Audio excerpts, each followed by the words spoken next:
তবে জেনে রেখো আমি হচ্ছি হাবিবুল্লাহ। আমি Habibullah. The higher status, the highest peak of the status, সবচেয়ে উঁচু স্ট্যাটাস হচ্ছে আমার। খলিলুল্লাহ মানে আল্লাহর বন্ধু, হাবিবুল্লাহ মানে হচ্ছে আল্লাহর বন্ধু। কিন্তু খলিলুল্লাহ এমন বন্ধু যেই বন্ধু আল্লাহকে খুশি করার জন্য কাজ করে, আর হাবিবুল্লাহ হচ্ছে আল্লাহর এমন বন্ধু যেই বন্ধুকে খুশি রাখার জন্য আল্লাহ নিজেই কাজ করে। আল্লাহর হাবিব সাল্লাল্লাহু আলাইহি ওয়াসাল্লাম ছিলেন হাবিবুল্লাহ। চিল্লায় বলেন তিনি কি ছিলেন?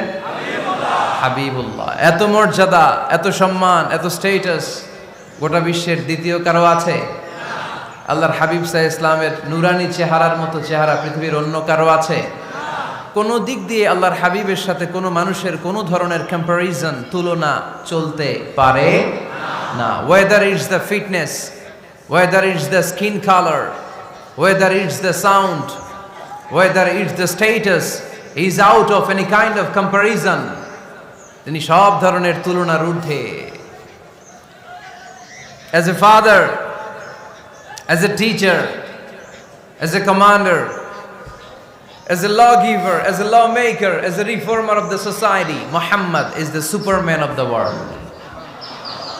সুবহানাল্লাহ পড়তে পারলেন না?